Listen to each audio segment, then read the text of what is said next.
What's up mga ka-eksena? We're back here again at Viajero Café for the 4th episode of SAMTalks. And before we start, we would like to thank our sponsors who made this podcast possible. First of all, Screens and Threads, Electrolytes and Sounds Rentals, and of course, Higala Ridge. So thank you so much for supporting local music and thank you so much for supporting our scene. So now, akong i-introduce ang atong guest for this episode. Walay lain kundi si Andoy, Patuasicc of Cyberband. Hello everyone. Hello, Doy.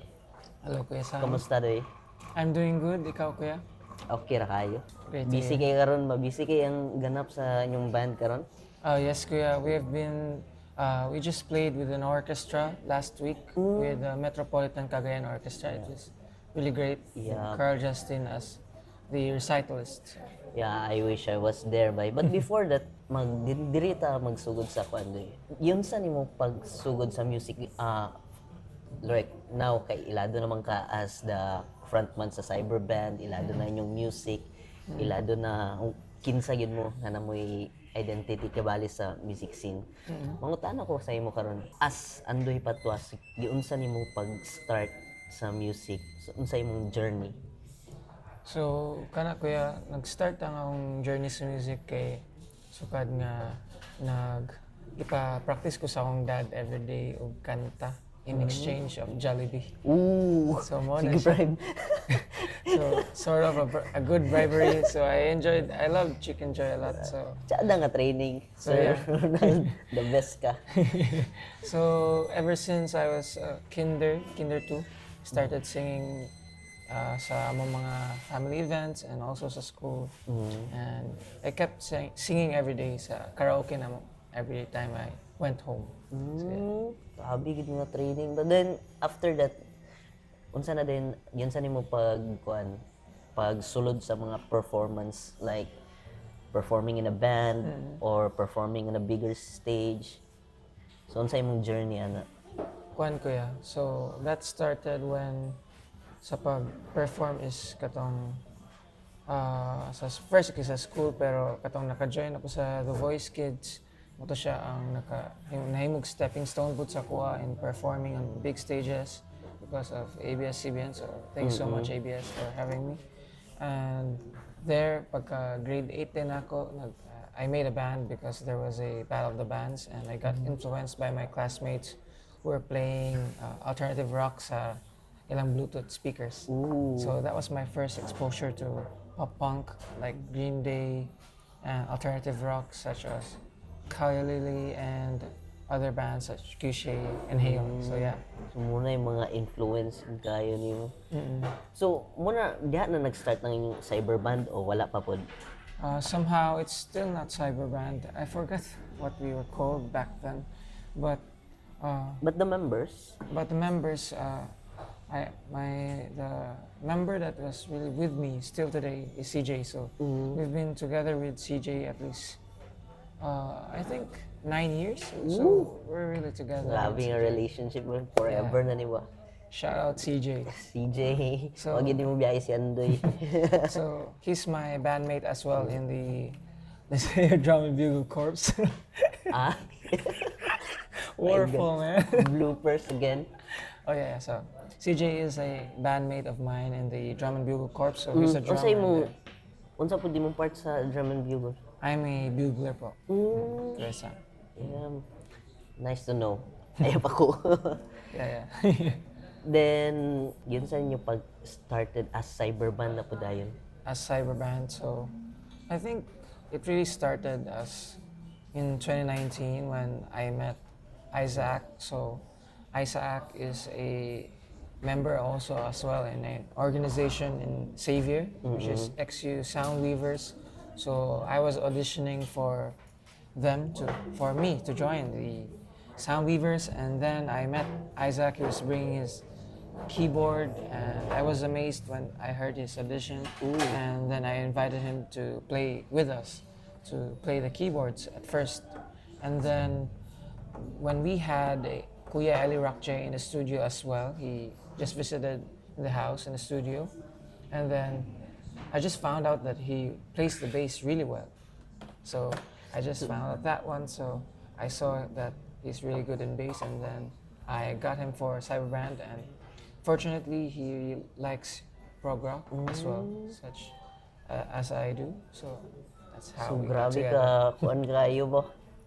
Ng double package kay si ano? Kay ga keys pa, ga bass. Bro, Yeah. grabe sa inyong sound kay bisag tulo ra mo, grabe mo kabuog yun. Nya, Thank wala you mo yung very backing much. tracks. No backing tracks. No backing tracks na Yeah. guys. Mamina mo sa ila live. Grabe ka power. Naka-mention ka ganina ba nga nag-The Voice ka? Yeah. Tuod. Unsay mong experience adto sa The Voice? It's way back 2015. I was just a turning grade 7 student, and it was really fun and exciting and also eye-opening because you know that it's for a young age of mine joining a competition. It has, How old are you back then? I think, not sure, I think 14 or 15, something like that. And it was somehow quite hard for me. I took it hard because there were moments that are a lot of people were criticizing my choice, even if they didn't know that it's just for the show, honestly. So it was all scripted, and me and Yeah. my dad already. National TVs be like, Yeah.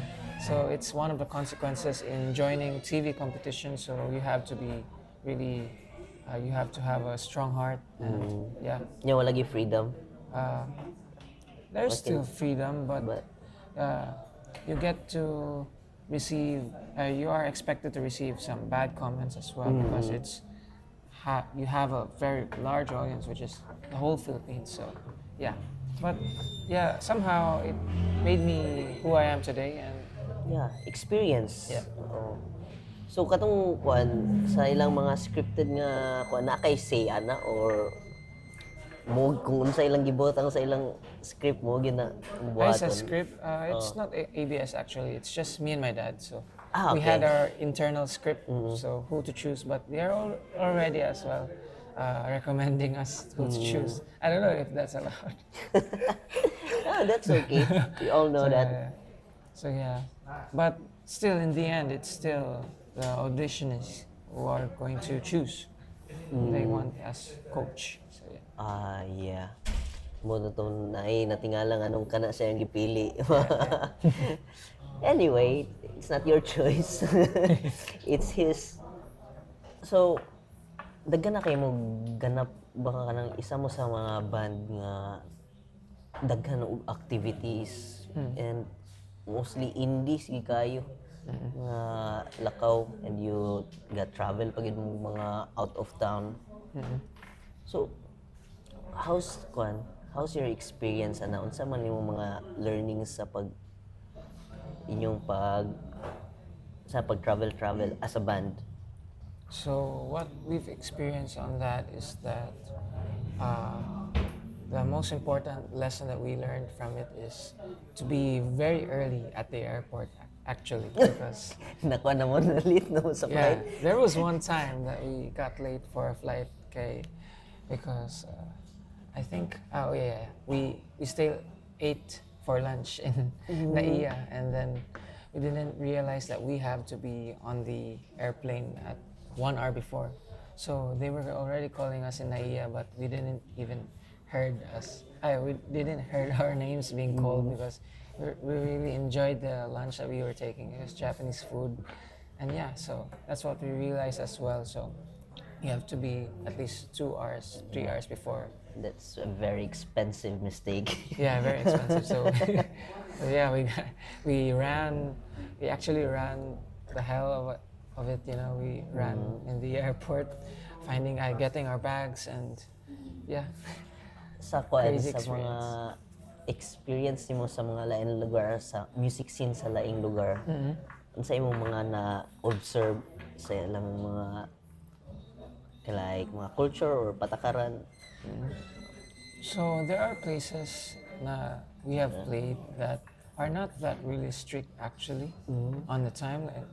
Not like here in CDO, like when we say it's 7:30, so the first band would start at 7:30, but there are places that we just got shocked because why is there no band set up yet for sound system? So like 30 minutes late, they're still setting up. So I was quite shocked with that. But I think that the music scene here in CDO is really competitive. You know, if you compare it to the other really? places that we have played in, I think that Cagayan de Oro has really a lot to offer with our talents. It's just that we're not in the places that are quite accessible to the mainstream. I Yeah, think nga so. na ay mga label, daghan, Yeah, the opportunities. mga as well. publishers. Yeah, and the show producers as well are in Yeah. Manila actually. So we got really lucky. We have Sir Dodgy as our manager in Manila.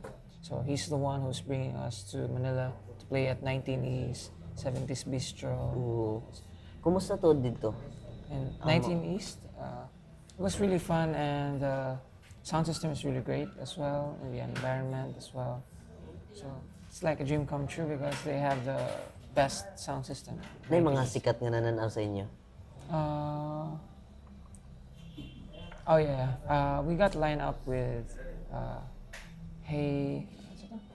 Okay, so we actually got lined up with Moonstar 88 and Hey Moonshine, so they were there as well.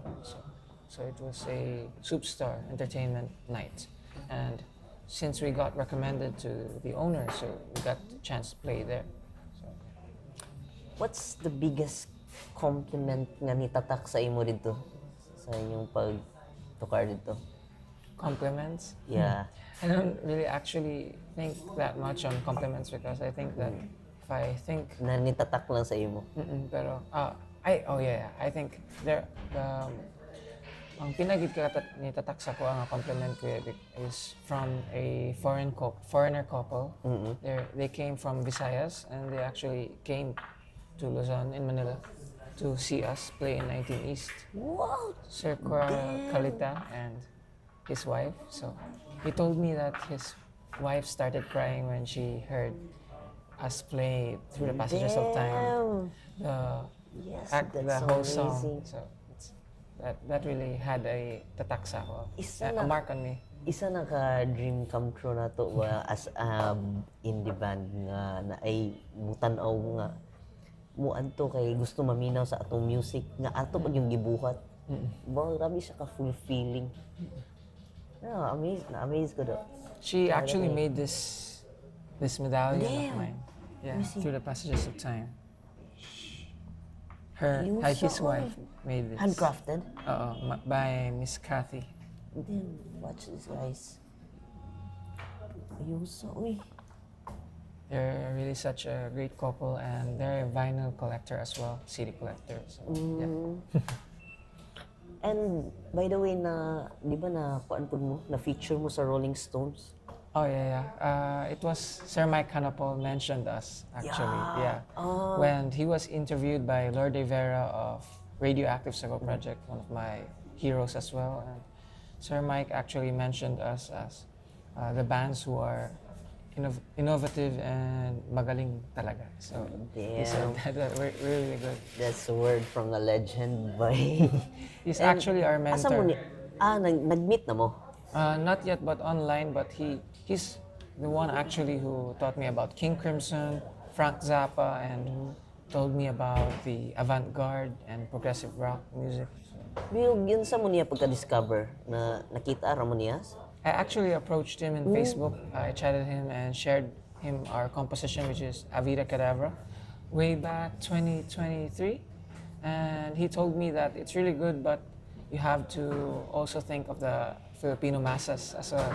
So, because, yes, I already known a lot of artists who tried that route, and it just ends up as lacking of financial security. So if you want to have financial security, you have to compromise a bit. So yeah, but don't still not lose the creative factor that you have in mind. So Pero sa akong nakakita karon bay kay murag naagid siya kuan chance nga mo ibuto pa gid og ayo. thank you, Kuya. Because ang katong di ba ang buhat ang nag-genre sa una kay kana no katong mga aso sa nga mga year kasagara 70s. o 70s. Nya kato sila ang mga teen adto nga day is kuan na karon kanang mga anay money mga lugar kuan na sa kinabuhi kanang mga retirement days na siguro ba. So sila ang mo-uplift sa inyo, ana bay. Feel nila, madungog nila balik ang ilang mga hilig nga mga genre. Diba? So, naagi chance. Wala akong gakakuan. Hopefully, I want to see you more on bigger stage. Like Coachella. Ay, manifesting it na. Yeah. mga Pop SummerSlam. Diba? Ay, Sir Joey. Yan. Yeah. He's a Kailan mo? yeah, he's a very big supporter as well. So, Damn. Sir Joey, thank you so much. Baka naman, Cyberband. Sir Joey of Pulp Magazine. So, yeah, he's really good. How old are you right now? Juan, I'm 24, I think. You think? You're not sure? Yeah. Grabe ba sa I still think that I'm 18. I don't know when.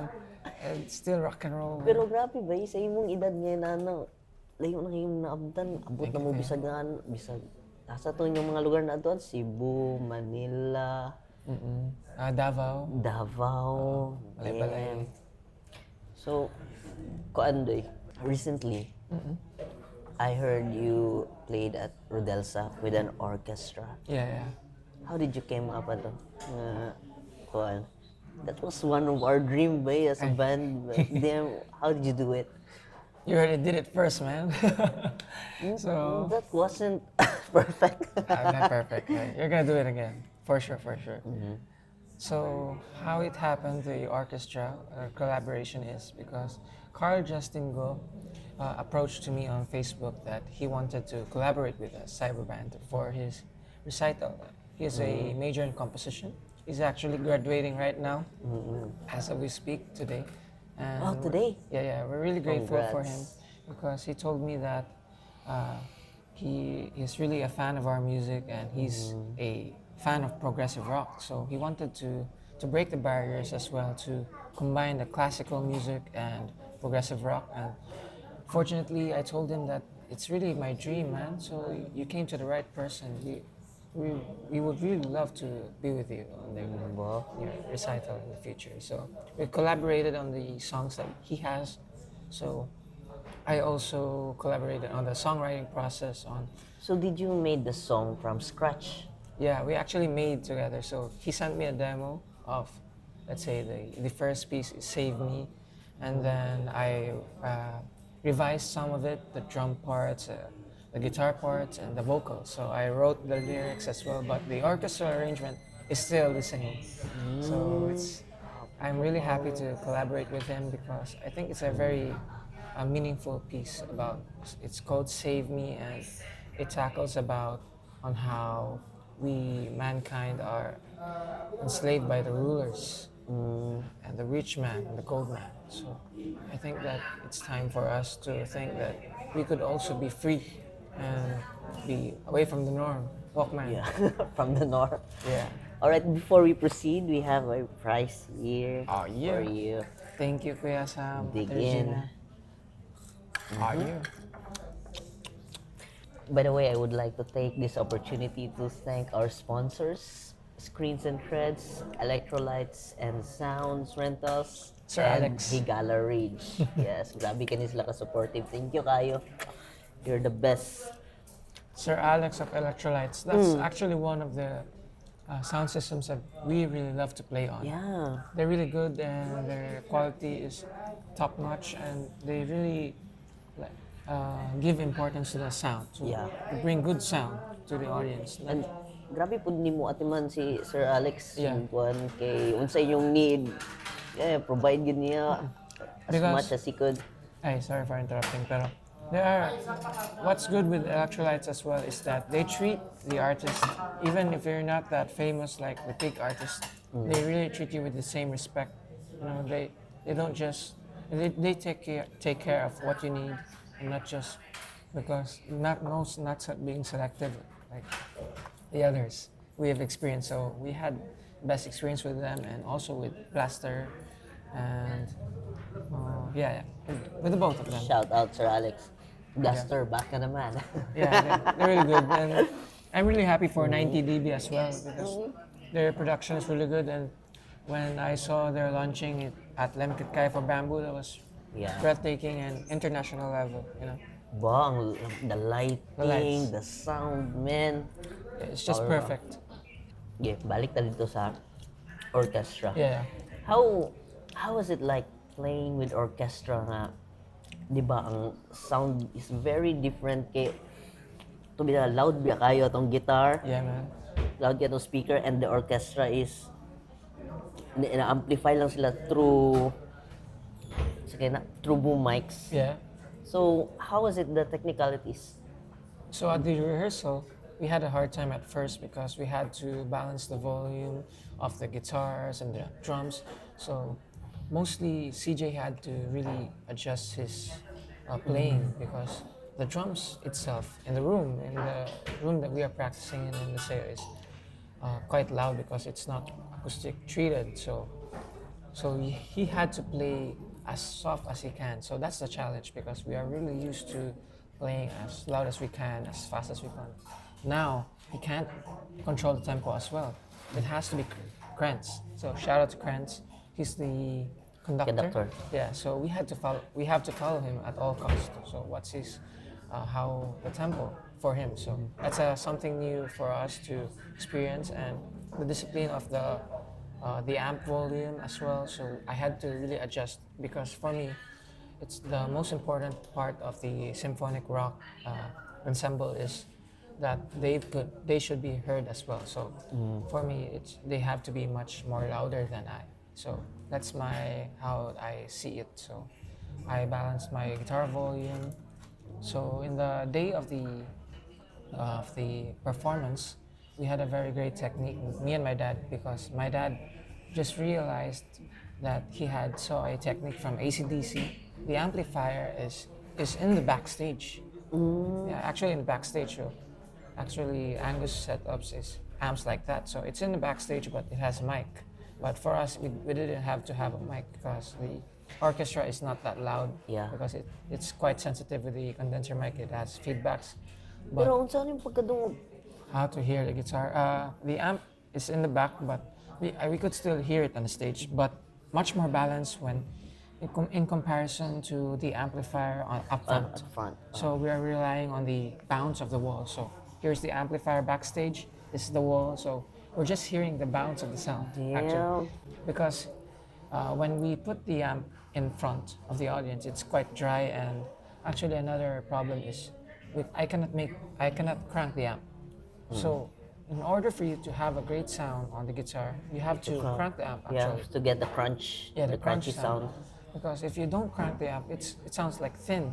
So because we had to crank the amp, we put it in the back and then we cranked it. So we're able to crank the amp without interfering the volume of the orchestra. So somehow we really managed to have the perfect sound for it, and because I can confirm it because Sir Jojo Marzon, you know Sir Jojo? Yeah, yeah. Yes, he's a professor, and he actually told me that it's the first time that Rodessa Hall had an orchestra and a band sound as perfect, as balanced as ever.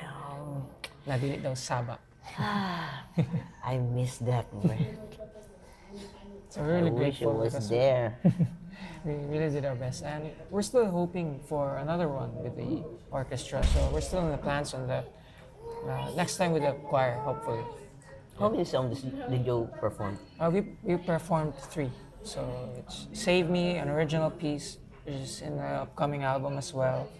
Avida Kedavra from The Light, and Knights of Sidonia by Muse. So that's the 3 pieces. Looking forward to see Cyberband as a concert with orchestra, bay. Yes. Thank you, Kuya. And it's not easy, you know. Oh, tell me a band who did that before here in CDO. Here in CDO, I think other musicians who are far more older than I am told us that it's the first time actually that there's a rock symphony that has happened here. Yeah. But I think Sir Mentizo did it, but it's not rock. It's more on the standard songs. Like Yeah, and it's different because rock you have to create a crunchy sound, which is hard in a very balanced volume. So I think it's safe to say it's historic. hopefully, Historic in the CDO music scene. I'm just really happy that the Metropolitan Cagayan Orchestra and the Seo itself are very open-minded to such things because back then we were just really dreaming of it.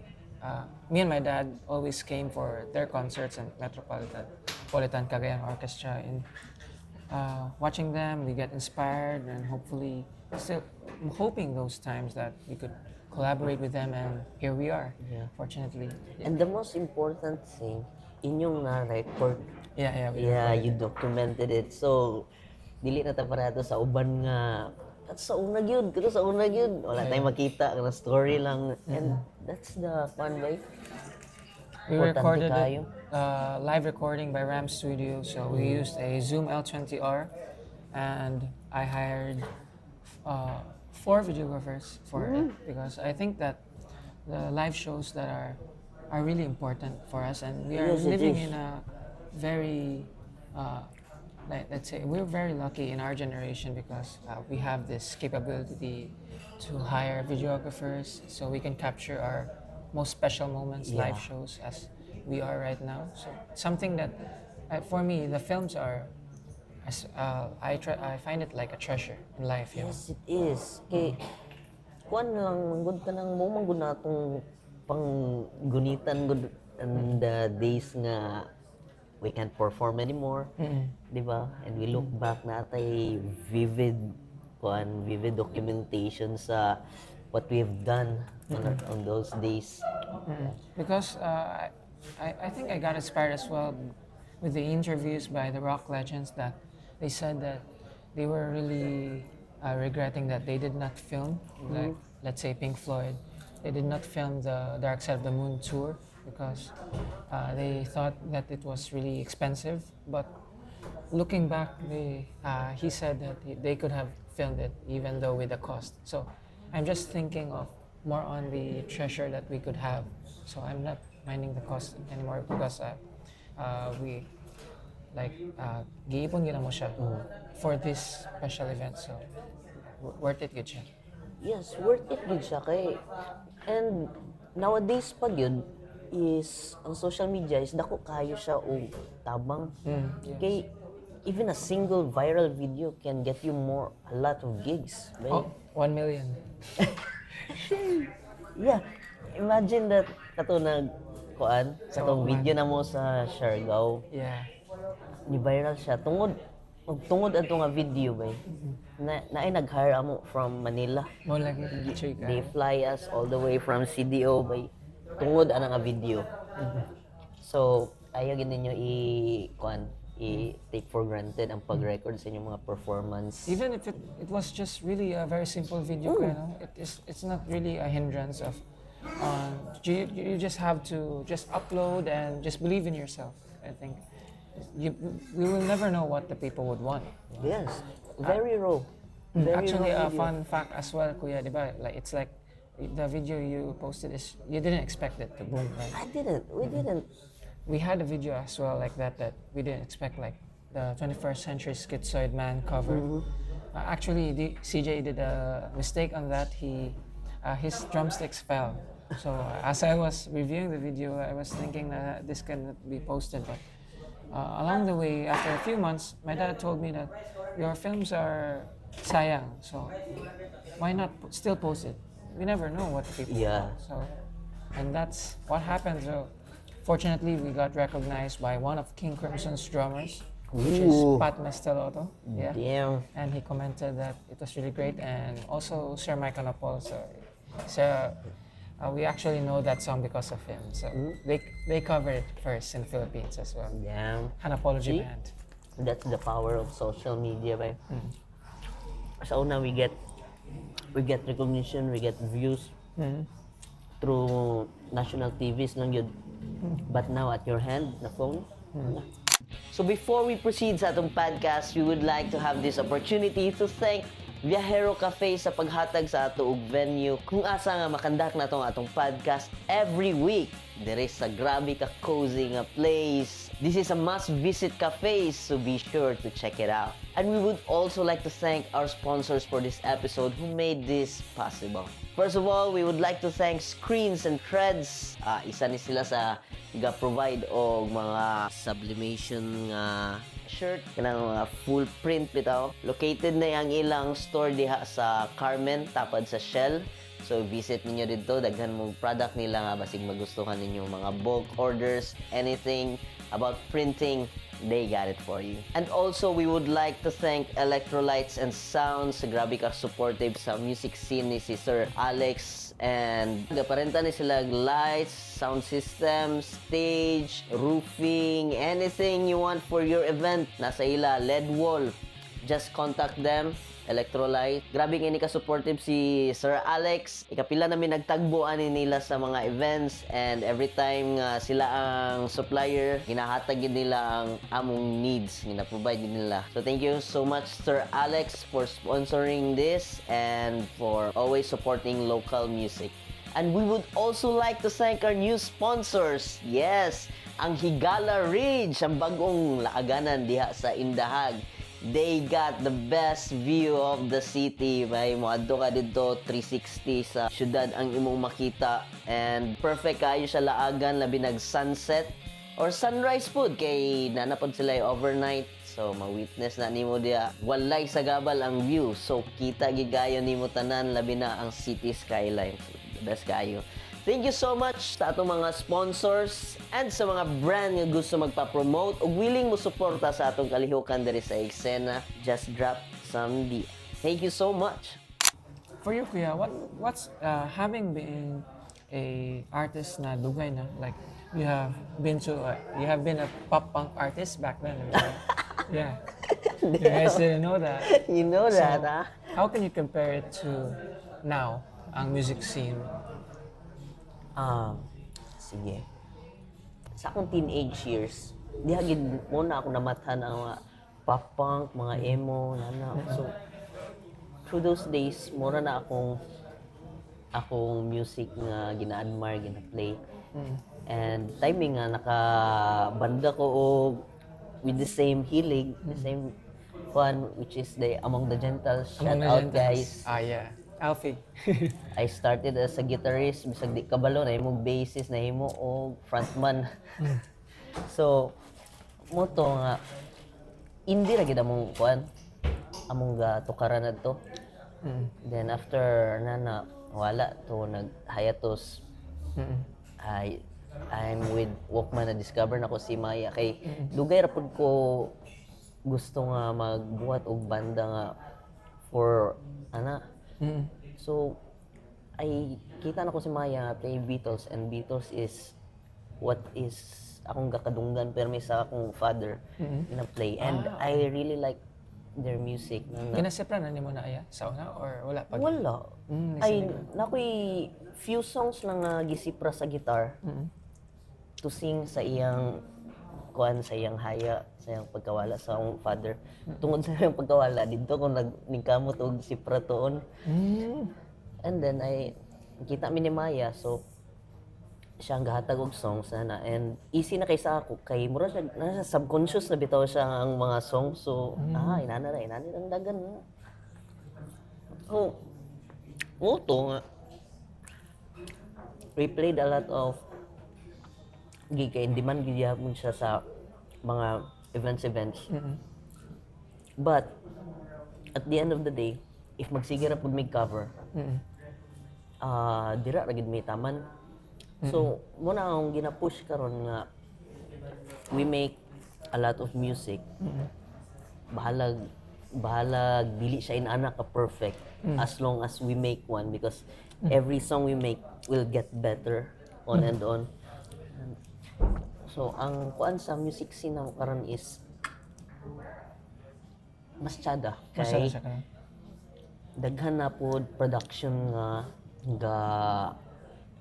patronize sa local music.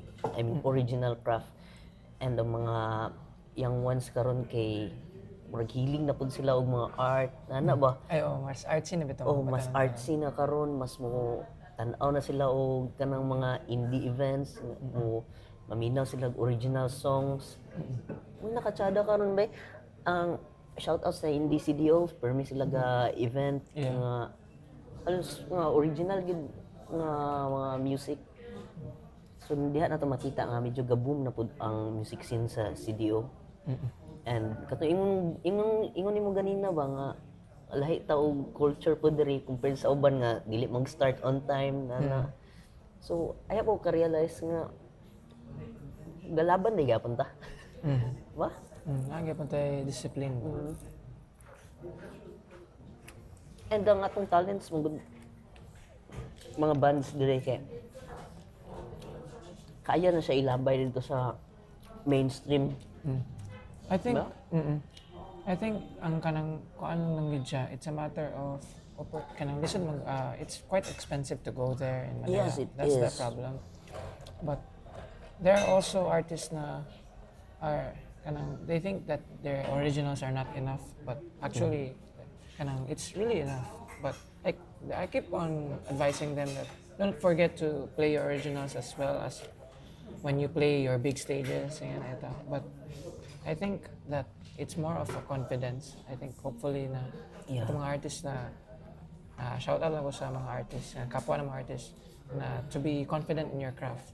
Because you never know that kanang someday that it would have an impact on the audience. It is. Mo na ako na-observe dito kami sa Sagio. Kay ang mga artists dito nga ga-play, they play like they really own their song. Like kana bitawng mura gid sila og artist na nga successful. Inaana ang kuan siya ba kanang confidence. So with that confidence bay sa imong song, sa imong craft, you can really reach heights. Yes. Mo lang na ang kulang siguro diri kay daghan pud kaila nga na sila original music pero maulaw sila og perform, maulaw sila og padungog. Ako na lagi hinainan sa kuya, ito karotong kuan ba? Traffic. Kaya mo gito, katsik kayo ba? Gani. Paambak pag ganyan na itong crowd nila kuya ba sa TM? Shout out, Inside City. They have really good original songs, guys. Yeah. So, I'm still looking forward for the song Traffic. You know that song kuya na? Murag i-record na nila. Yes. I-record na nila balik. Kay murag ang record ana manggod kay mura siya og mag sa live session sa Cambrian. Yeah. Live pa to lang si J. Mark ang drums. Tapos itong mayag pa ni keyboardist nga gagawas na nasa Davao. Si nakalimot ko. Chris. Chuga ito yung arpeggio nga synth. Kana akong looking forward ko ng Traffic ma-release kay Lagi. Wapo kay pagka-compose ang melody kachika. Dagan ba gid sada nga songs di ba? Homegrown nga mga songs. Siguro wala lang gid tay publisher nga another work na gud siya sa band. Unsa kanina publisher ya?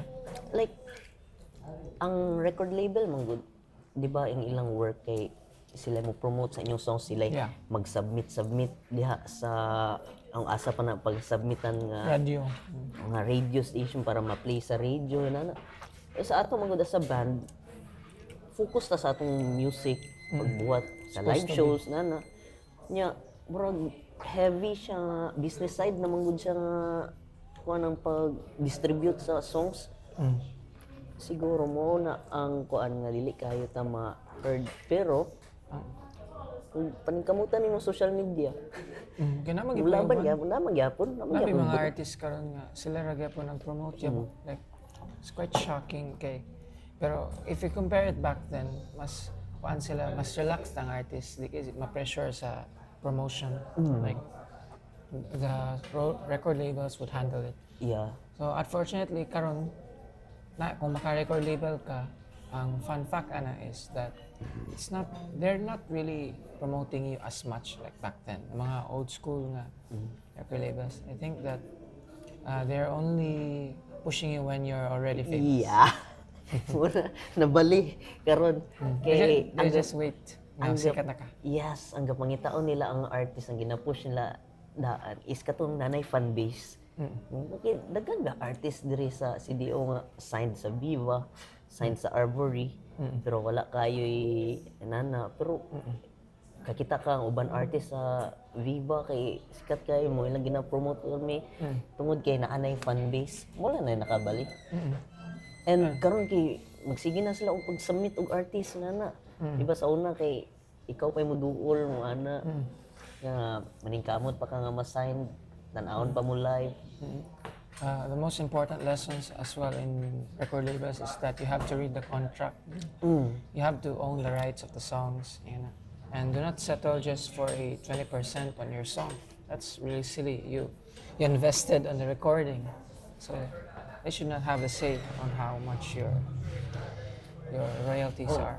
Pero sa una kay lahi man di ba kay sila mo sponsor sa recording na That's the problem. Back then, that's a part of the cons because, like, let's say a lot of mainstream rock artists na I know, so it's a good friend of mine. Let's say Sir Wolf, he has already spoken on that. So they have very little royalty on Wolfgang Records on their older label in the 90s. So that's one of the cons of having a label if you without like knowing the royalty fees and the unjust royalty fees that they give to the artists. But I think nowadays, like TJ Monterde, he's independent. Yeah. So right now, it's not really a big need to have a record label. It's much more. I think it's more important to have a manager who is very good on having connections and who is a manager who is willing to talk to the production heads and also to other show producers to bring this artist here and to LGUs. That's the most important thing as well. A good manager will really definitely make the band or artist rise. And keep creating music lang yun. Kay you'll never know what songs nga mo buto. Yeah. Kaya wala pag ikaw kabalo basin ka na imong pinaka dili ganahan nga song sa imong album mo dahil na imong hit. Diba? Even Sir Mike Canopol said that Lucky Salaya was actually just a throwaway song. Like it's shocking. It's really complex and very good, catchy. It's just they have to have another song on the album, so they just recorded it like 2 hours, 3 hours, like just like that. It's crazy. Diba? A very good Never song. know what happened. Grabe na kay karon bet. Grabe nag-evolve gyud og ayo ang music karon. And labi na nasa integration na sa AI. What can you say about that? AI. I think What's your opinion about AI sa music scene, in music industry? for me, I think it's a bit of sad sa AI covers because it's killing the musicians as well. And That's the very pro- injustice. Yep, and the producers as well, and it's quite shocking that the Filipino masses, they tend to even like more on the AI cover, and produced. they don't know, but even that so it's really sad. So also a lot of producers are losing jobs because of the AI. I think it's just good when you use it just a tool, but not just an instant product. Yeah. Pero ikaw sad as an artist, if mo gamit lang ka, mo produce kag song AI tanan, makawala man sa dignidad. Yeah, that's just laziness. Yeah, dili sad siya kuan. Wala kay pride nga gipong kuan ba nga you made that. Okay. Basically you prompt that raman. It's like you're just typing it and then you expect, and you're just claiming it to be yours even without the effort. It's just typing. So that's the sad part of the AI right now. Pero mo lang lagi kay the masses are liking it. That's a problem because most of there are people that are not really that knowledgeable on like how to determine whether it's AI or not. So, Yeah. so they just tend to like because most of it as well it's just covers as well. So it's really famous songs. So it's not shocking that they like the song. Napag mo kuan nga sila gidawa na sa amo kayo nga issue. Klaro halata Escape na part? kayo. Create lang og kuan ba? Create lang og traction sa internet. Na nakabati kayo. But unfortunately, we cannot stop the advancement. But I think that hopefully someday the Filipino masses and the whole world as well would. I think through having a lot of AIs, I think that would really emphasize why it is good to have real music made by real humans. That's the bright side. Diba? Because just recently when I was riding a taxi coming here, there was a radio station that was playing AI music. Damn, really? Yeah, quite shocking and disappointing. You know, We're cooked. yeah, but you know, nothing beats really for us artists. Nothing beats real art. Yeah. Even without for me personally, even without the masses Filipino masses liking our music, I think for us, we're just happy to play our music. That's just Yeah. it. It's just a bonus if the people would like it. Yeah. That's how we did it. Because the first album that we had is alternative rock, and then we transitioned to progressive rock, but still have alternative pop on the second album. But actually, that was the album that really had gained international recognition as well. Kuya. It was shocking because they made reviews on the light, actually. So if we did not do that album as what our heart says, maybe we didn't have the international recognition that we have right Yeah. now. So we just stick to our Diba, guts. Germany? Feature mo sa Germany? Sa Germany nga magazine as well sa powermetal.de. So they're very supportive.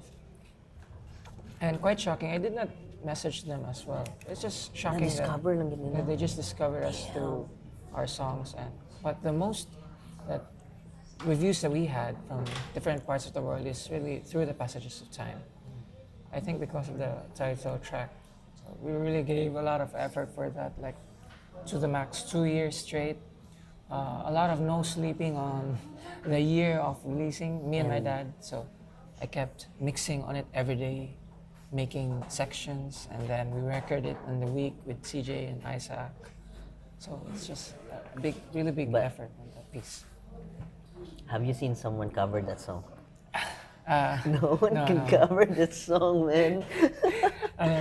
I just a little bit of section, just the first section. AJ Alburo, he actually covered the bass line for just the first section. I mean, But the fact that you can play it live perfectly, shit. it's really hard. Bitaw, be. Tanan yun, believe yun, tanan, wala yun. Kung gahi istoryahan, cyberband yun ang top. Grabe. Thank you, Kuya Ling. Not because of your skills, not because of your status right now, but because of the craft you made. No one can imitate that. No one can... Matang na yung makakover anak fully. Siguro it would take months. What? Nah. Still hoping na mag-cover.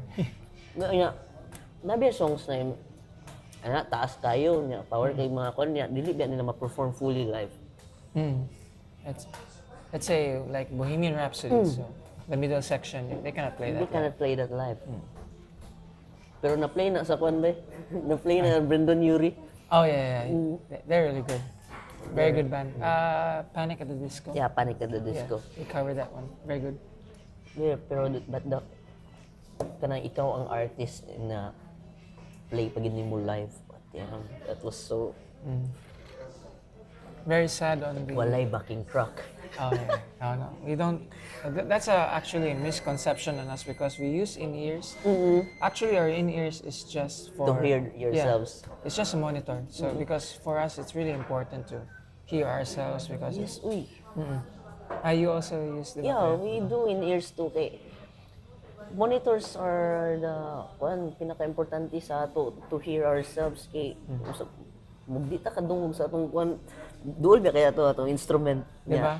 mawala ka sa di nimo madunggan ang imong kauban so gabuhat og imong kalibutan. There's also instances at gigs that there are sound systems that are there are monitors that were working, let's say, and the sound check it works, but in the final it's not working anymore because they changed the settings actually. So having an in-ear really can save your performance Yes. because it's really hard not to hear yourselves, you know. So we cannot rely fully on the sound systems, and we cannot blame them as well because it's quite complicated as Yeah. well, especially if it's not digital and the new uh, gears used for the mixers and Mag-usab-usab yan, no? yeah, dedicated monitor engineer. So there are sound systems that are like that, but in general, we just bring our monitors all the time. And also, lahi po ang sound sa sound check sa live na gid nga na anay daghan crowd. Oh, yeah. Mausab gid siya. Wow, yeah. And yeah, monitors are great mo nga nag-invest gid mi og in-ear monitor kay labi na sa mga dili tanan venue inyo matukaran is naay monitors nga plaster. So in-ear can save you really kay ang kuan pod ang mga mics pod kusog kay feedback kung dili nimo matimpla og ayo ang monitor. For us, kaya ang amps is just monitors lang gid siya kuya. Like additional monitors so we can hear the, let's say, the bass amp. Saki wants to feel the oomph of the amp, so ang hagong. Yeah, So, importante ka na. wants to hear that. So, but we can only hear the crispiness of his bass. I don't know, but on the bass strings of his. So, and also a fun fact: we use amp simulators all the time. What?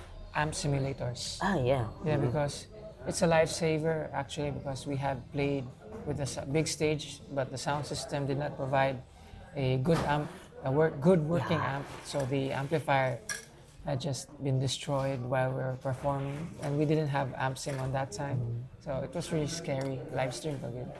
Kuan pud kay na ang amp sim like sometimes ang sound system ang good nga supplier gina-provide nila is DI.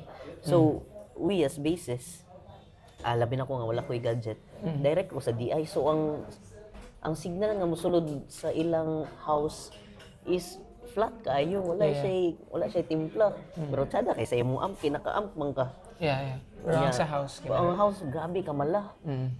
Mo importante gid kayo ang amp sim kay you'll never know sa setup sa kuan and para consistent pud ang imong sound na no. Dili pag ka mapalongan. Pero among gitarista direct man permi sa amp. Oh yeah. Jeremiah is a master already on amplifiers. Tanan amp timplahan.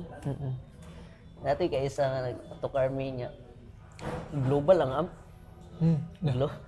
Paana sound check niya. Look, okay gyapon no, mura di gyapon Fender ang timplahan.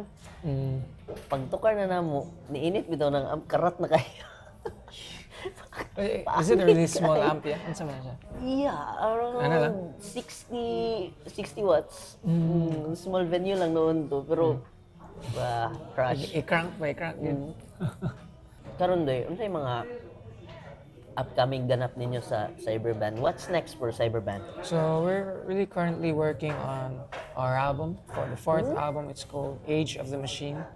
So it reflects our time right now. Like we are being invaded by the AIs and how we are very reliant on technology. So that's how I see it. Like how we humans are. We cannot live without our phones. So I see ourselves as like cyborgs. Yeah. Like half machine, half human. Yeah. Every move we use AI. Yeah. We use our devices. Yeah. So somehow like we are like not fully human anymore. Yeah. It reflects our times. How about gigs? Our upcoming gigs is at Tabog at May 10 on sa Barangay Tablon. So it's a metal fest. It's a very Yeah, that's very unique gig. Na-invite man na lakas but sadly dili may bakante. Kuan ka ng open air lang sa gig. Kita ko na nila bito. Fortunately, they invited us even though we're not metal, but you know, Yeah, that thing even sa Walkman. Yeah, that thing sa ila is Open-minded. open gyap nga sila. Gi-invite mi nila na several times. Mapagid mi ka kuan sukad. Ano na yun? So that's it for Cyberband. So ikaw as Andoy, given at a young age you've been through a lot. You've been around the Philippines with your music. What's next for Andoy? Unsa pa ang imong unta? For now, I'm actually a graduating student in AB Psychology. So I'm thinking of like that. So graduating and then I maybe like tour outside the country, something like that. But just me and myself and so Basta di ay. yeah. Like na lang like to travel. So that's what I'm looking forward for.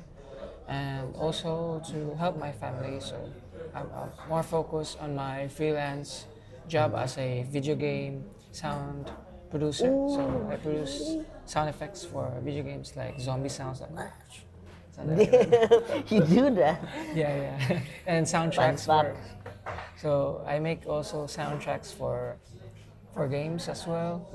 And additional I also make I produce songs for Christian music. So Sir David from US. So that's what I do right now and I'm really grateful for that.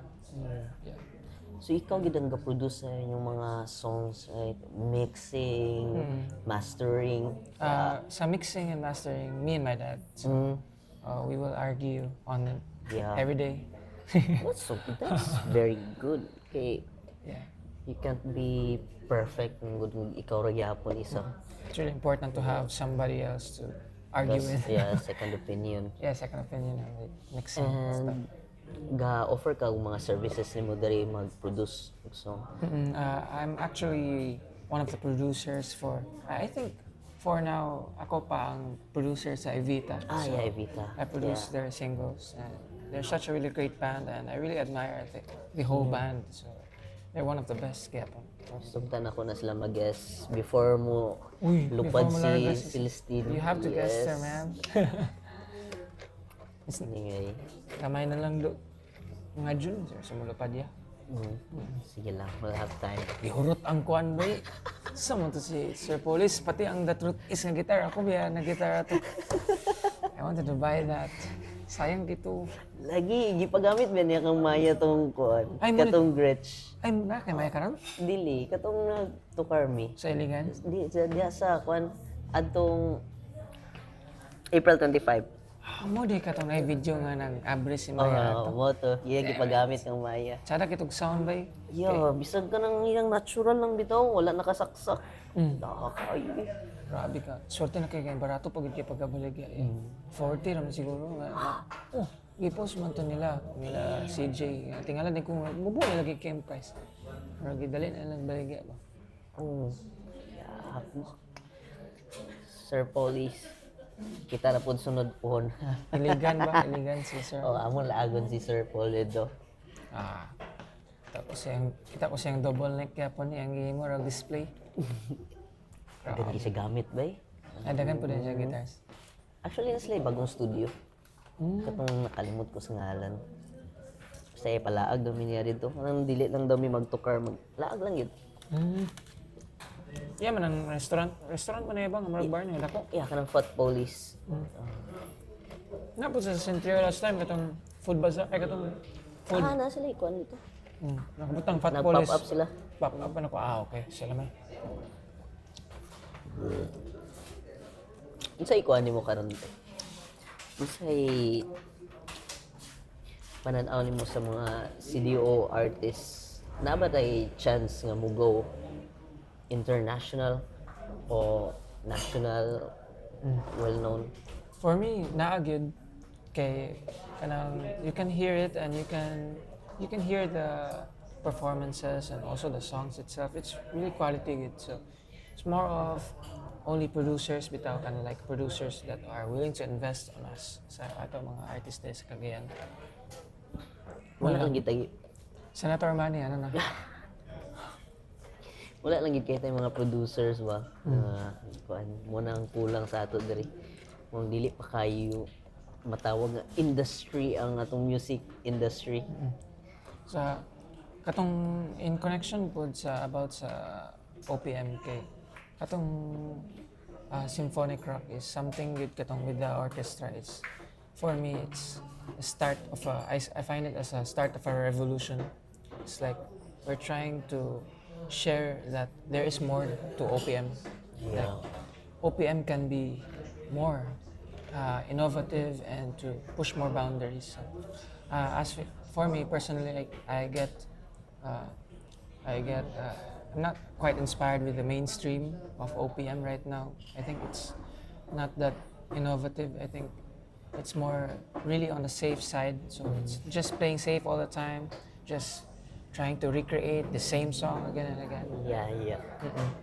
But hopefully that, uh, hopefully that someday that the Filipino masses would give chance to other artists that is somehow quite different from their usual taste. So, as you know, like Eli Buendia said on this song, "Para sa Masa," like a bit of a diss track he made. Yeah. Wala po kadungog Para sa Masa? oh, wala po Yeah. kadungog. I'll check nila. Yeah, I didn't like that one. He said it was about like dissing the Filipino masses music taste. Yeah, something. That's nice. Nice title. Thank you kayo doy sa Thank you, Kuya Sam. kuan sa mong invitation sa mura na mong ma-offer. Pero maghatag mi sa imong og souvenir Yeah. gikan sa SR Merchant Services kana duha. Oh, Thank you, Kuya all- Sam. Sweet kayo, bay. Thank you so much. Again, thank you kayo sa itong mga sponsors. So before ko mag-end, I would like to ask this one final question for Andoy. Since you were so young and you've been through all that experience, where do you see yourself 10 years from now? I see myself 10 years from now still playing the music that I love, the art, still creating the art that I love, and I think I will be playing outside the country again. A lot of countries, like touring still with Cyber Band. That's how I see myself, and also hopefully getting awards from the award-giving bodies of the Philippines, so getting recognition from them as Yes. well, and more big stages. All of it is very possible. Yeah. Thank you kayo, Doy. Thank you, Kuya So Sam. much, and Thank you. salamat sa art, salamat sa music, and we know that you're truly a cyber band is truly a gem Sure. of this city. Thank you, man.